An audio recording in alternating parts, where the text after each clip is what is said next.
La ciencia tiene como uno de sus permanentes desafíos el intentar dar respuesta a todos aquellos fenómenos naturales y culturales que han conformado y conforman nuestro mundo. Un reto de tal envergadura solamente puede llevarse a cabo en un sistema abierto, sin fronteras, donde los conocimientos circulen de manera permanente y fluida entre la comunidad científica.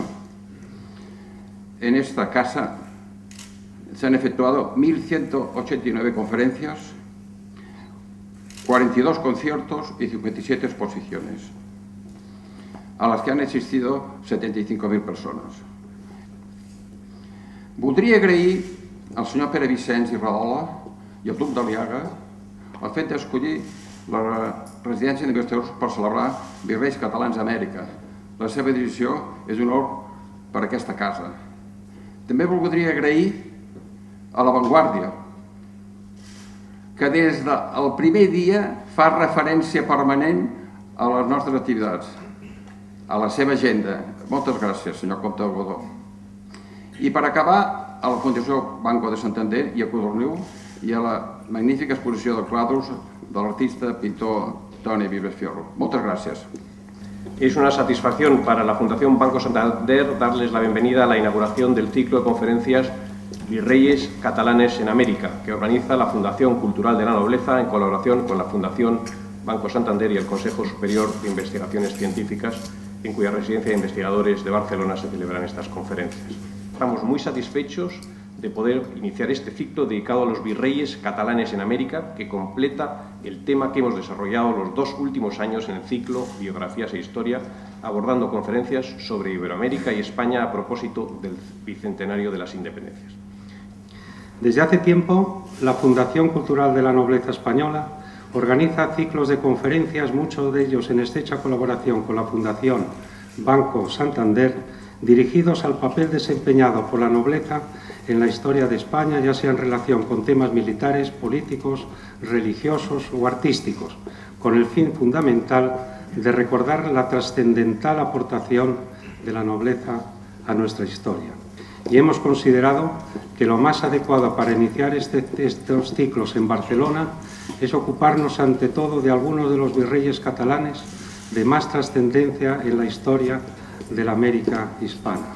Muchas gracias, pues, a don Luis Calvo, coordinador del Consejo Superior de Investigaciones Científicas, y a don Francesc Farré, director de esta residencia de investigadores, por su inestimable ayuda, sin la cual no hubiera sido posible celebrar este ciclo. No puedo menos que resaltar que la residencia de investigadores es, conforme a su espíritu fundacional, un lugar de encuentro, de conocimiento y de reflexión, donde ciencia y cultura, científicos y ciudadanos intercambian conocimientos y experiencias a fin de estimular, de ampliar y de contribuir a un mayor y mejor conocimiento del día a día de la ciencia en nuestro país. De manera sumaria y como anticipación al asunto, me atrevo a apuntar, a partir solo del superficial conocimiento que de ello tengo, que los copiosos estudios demográficos relativos al trasvase poblacional al Nuevo Mundo, particularmente en relación con los últimos años del siglo XV y primera mitad del XVI, permiten confirmar que la contribución catalana fue numéricamente modesta. Se sabe, por ejemplo, que entre 1493 y 1519 el número de colonizadores ascendió a 5.481 y de ellos solo 40 eran de naturaleza de origen catalán, valenciano o balear. Pero tras esta cuantificación inevitablemente insegura, se descubre un hecho objetivamente incuestionable y bien conocido: la mayoritaria presencia de catalanes en el segundo viaje colombino. A su frente iba un ampurdanés, hoy apenas recordado, el capitán Pere Margarit, y con él una larga y sobresaliente nómina de personajes, entre los más conocidos Miquel de Ballester y los eclesiásticos Fray Bernat Boil, Fray Ramón Paner y Ramón Pons, además del cosmógrafo Jaume Ferrer de Blanes, autor del nuevo Mapamundi, que sirvió nada más y nada menos que para redactar el decisivo Tratado de Tordesillas de 1494. Todos ellos participaron en la conquista de la Española y su huella quedó reflejada en el nombre de una de las islas entonces descubierta, pues fue bautizada con el nombre de Montserrat. A partir de estos y otros muchos testimonios singulares, no puede sorprender el gran aporte de la nobleza catalana a la administración virreinal durante el siglo XVIII.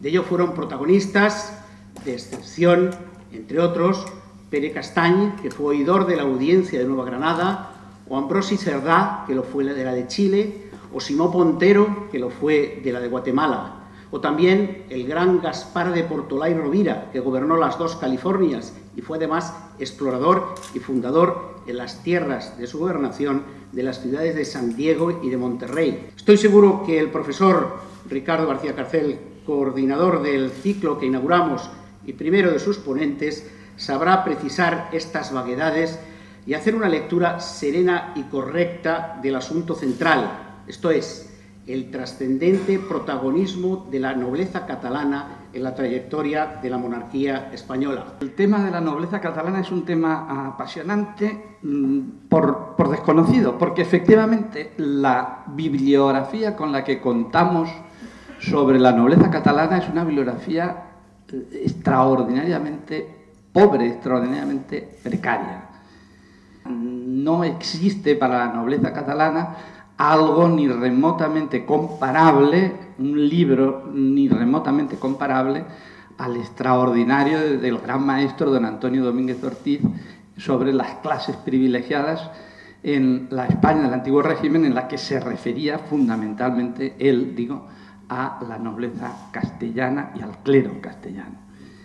La pregunta que se impone de entrada es ¿por qué este silencio? ¿Por qué esta precariedad informativa respecto a la nobleza catalana cuando tantos otros temas, cuando los estamentos y las clases sociales en la Cataluña del antiguo régimen hoy los conocemos bastante bien o relativamente bien? Quizá habría que hablar primero de una vieja obsesión que es la confusión de la nobleza con el tenebroso feudalismo.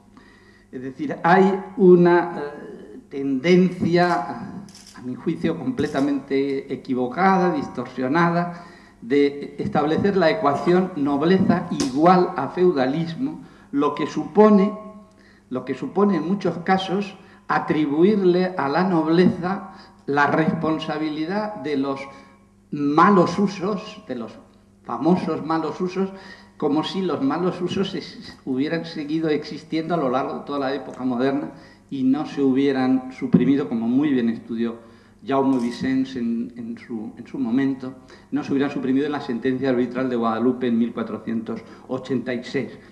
La segunda es otra obsesión también muy repetida, muy reiterada en el marco, en el ámbito catalán, que es la fascinación, por otra parte muy lógica, muy legítima, muy comprensible, la fascinación que ha generado siempre la burguesía aquí, en el marco de la sociedad catalana. Habría que recordar al respecto que esa asociación de la burguesía con Cataluña es una asociación reciente o relativamente reciente, parte del siglo XIX, parte concretamente de Antoni de Capmany y Montpalau, sus famosas memorias históricas, que generó esa ecuación que he establecido antes entre Cataluña igual a burguesía. Y después, la tercera razón que, a mi juicio, ayudaría a entender, a comprender ese silencio historiográfico sobre la nobleza catalana es lo que yo llamaría simplemente la singular discreción. Yo no sé si sería válido el viejo concepto de Buñuel aplicado, dicho sea de paso, a la burguesía, el discreto encanto, decía Buñuel, de la burguesía, pues quizá habría que hablar del discreto encanto de la nobleza catalana, que nunca hizo ruido, nunca buscó un ruido mediático, nunca tuvo un protagonismo de manera ostentosa. lo que contrastó con el evidente protagonismo que tuvieron los grandes nobles castellanos. Estoy pensando obviamente en el duque de Alba, estoy pensando en el duque de Medina Sidonia, en la gran nobleza castellana. Mi objetivo en la charla de hoy era precisamente abrir unas reflexiones introductorias al papel concreto que esa nobleza catalana ha tenido, insisto, en el marco de las relaciones con la corona y con América. Y naturalmente lo primero que tengo que hacer al respecto es plantear la crítica a tres tópicos que se han repetido mucho y que no digo que no sean absolutamente ciertos, pero que desde luego exigen matizaciones, exigen precisiones, exigen clarificaciones. Primer tópico, el tópico de la irrelevancia de la nobleza catalana. Ese silencio se ha justificado en tanto que la nobleza catalana, que era tan escasa, era tan cuantitativamente insignificante. Ciertamente la nobleza catalana ha sido cuantitativamente escasa, eso es un hecho innegable. 800 nobles en el siglo XVI que representaban un 0,2% de la población catalana en la época. Comparado con el 9-10% de la nobleza castellana respecto al conjunto total de la población, es evidentemente un número escaso. Escaso y con poder económico también, desde luego, mucho más precario. De las rentas que conocemos bien a través de los estudios de don Antonio Domínguez Ortiz, de los 100.000 o 200.000 ducados de renta de los grandes nobles castellanos, a la renta que podía tener el noble más poderoso de la Cataluña del siglo XVI, que podía ser el duque de Cardona, con 30 o 40.000 ducados de renta. No he dicho, y es importante establecer, que esa jerarquización de los 800 nobles a los que me he referido, podríamos establecerlo en podríamos establecer una triple jerarquía, unos 20 en la cúspide, 20 magnates, unos 250 nobles propiamente dichos y unos 530 caballeros en el siglo XVI. De esos magnates hay 4 que destacan especialmente en el siglo XVI. El duque de Cardona siempre está presente. Por supuesto, la familia Rocabertí, con los vizcondes de Perelada, la familia Queralt, no olviden, ahí está el virrey, el malhadado virrey Santa Coloma, que merecería, ahora que tanta difusión tiene la novela histórica, merecería ciertamente una novela, el personaje, el patetismo de la muerte del virrey Santa Coloma en el Corpus de Sangre. Y por último la familia Moncada, que obviamente también es otra de las familias con el raigambre de muy largo calado. Esa nobleza catalana crece a lo largo de toda la época moderna y mucho, crece mucho, no la nobleza de sangre, no la nobleza de raigambre, de amplio calado, sí la nobleza que llaman los franceses, contrapuesta a esta nobleza de sangre, le llaman la nobleza de servicio. La monarquía fue una auténtica fábrica de títulos nobiliarios en Cataluña a lo largo de los siglos, sobre todo 17 y 18. Felipe IV, digo, creó 149 títulos a lo largo de su reinado en el marco de la nobleza catalana. Durante el reinado de Carlos II y en los años de la Guerra Civil, es decir, hasta 1714, se crean 300 títulos nuevos. Y a lo largo del siglo XVIII continuó la fábrica de títulos de manera menos activa, menos productiva, pero no olviden que se crean 69 títulos a lo largo del XVIII, se ha hablado mucho de una nobleza catalana solitaria, montañesa, incomunicada, asilvestrada, que sería o que se vincula naturalmente a un fenómeno estudiado por mi maestro, por Joan Reglà, que fue el bandolerismo. Los estudios más recientes sobre bandolerismo potencian cada vez más la absoluta interconexión del bandolerismo con la nobleza de la montaña, con la nobleza montañesa. El gran estudioso del bandolerismo catalán, que es Xavier Torras, habla del bandolero, lo define como el partidari armat, simplemente partidario armado.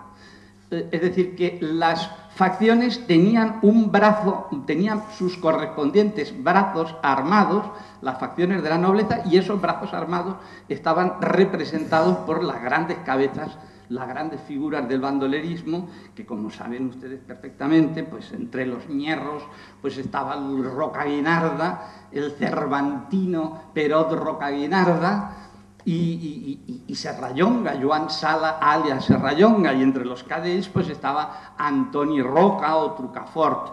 ¿Qué precisiones habría que hacer al respecto?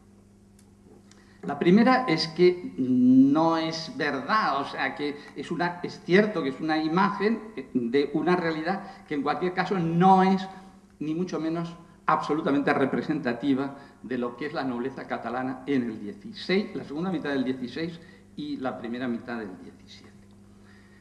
¿Por qué? Pues porque si hay algo que caracteriza a la nobleza catalana en estos años es la movilidad horizontal, el trasiego constante con la interrelación con la sociedad castellana, con la nobleza castellana de la época. Si algo caracteriza a la nobleza catalana, y esto lo ha estudiado maravillosamente un historiador norteamericano que es actualmente catedrático en la Autónoma de Madrid, que se llama James Amelang.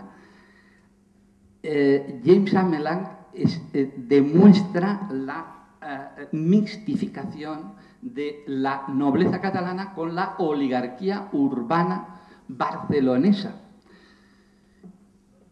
La nobleza catalana no tiene corte, eso le va a condicionar decisivamente su vida, pero tiene residencia en Barcelona a finales del siglo XVI. La mayor parte de la nobleza desembarca en Barcelona, se integra en las instituciones barcelonesas. En el Consell de Cent ocupa la nobleza la tercera parte del Consell de Cent. Ocupa la Generalitat, ocupa lo que era, digamos, el antecedente de lo que hoy sería el ayuntamiento, el Consell Municipal. En ninguna sociedad como en la catalana, y para más concreción en la barcelonesa, existe la figura del gaudint, que es el gaudint, el que se llama gaudint, que no es más que el jurista o el mercader prestigioso que se acaba haciendo ciudadano y que de ciudadano acaba siendo noble. Ese es el currículum social que se da en la sociedad catalana con una frecuencia extraordinaria. 57 ciudadanos honrados se hacen nobles a lo largo del siglo XVII, según el citado historiador James Amelang. La nobleza tradicional había tenido, en su jerarquía de valores, en su sistema de valores, había tenido tres variables fundamentales. Una, evidentemente, la lealtad al rey, variable fundamental. La otra variable tradicional es la militancia bélica. La nobleza tradicional, por esencia, era belicosa. Tercer aspecto, el honor identificado con la limpieza de sangre. Al rey la hacienda y la vida se ha de dar, pero el honor es patrimonio del alma y el alma solo es de Dios. Ese concepto metafísico del honor, eso está en el ADN, si me permiten la expresión, de la nobleza tradicional, de la nobleza de sangre. ¿Cuáles son esos valores nuevos?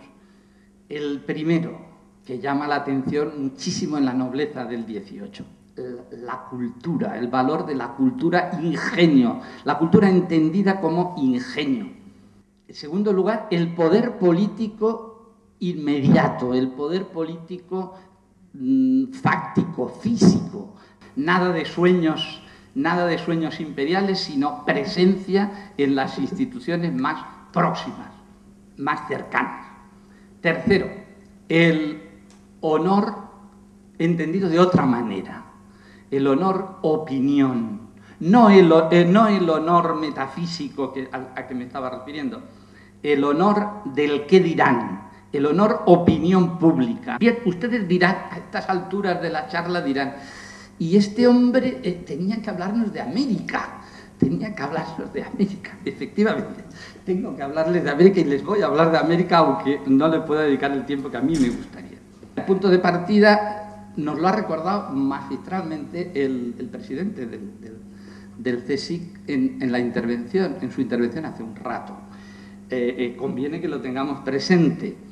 La participación de la Corona de Aragón y en particular de Cataluña en el descubrimiento fue mayor de lo que tradicionalmente se ha dicho. No hubo un absoluto y total monopolio castellano, protagonismo castellano del descubrimiento. Cataluña tuvo su papel, y tuvo su papel sobre todo a partir del segundo viaje de Colón, pues con ese ramillete de catalanes que nos ha recordado el presidente del CSIC, los Pere Margarit, este obispo de Girona, Bernat Boil, Ramón Pané, el cronista Ramón Pané, Miquel Ballester, etcétera, etcétera. Es de decir que también es interesante, nunca tampoco se ha analizado a fondo, estos personajes, estos catalanes que fueron en el segundo viaje de Colón, se volvieron en 1494 absolutamente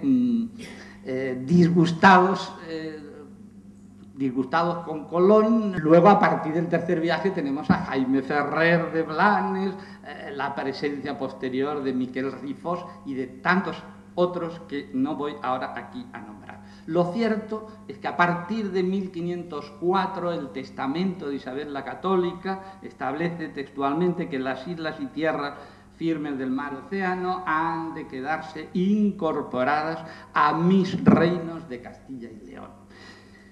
América en el siglo XVIII fue, eso me parece evidente, supuso la oportunidad de llevar a cabo, de realizar un negocio, digamos un negocio hasta cierto punto pendiente para la burguesía comercial, para los comerciantes catalanes que supieran lidiar en el mundo burocrático, en el mundo de la casa de contratación, en el mundo de las redes del comercio español con América.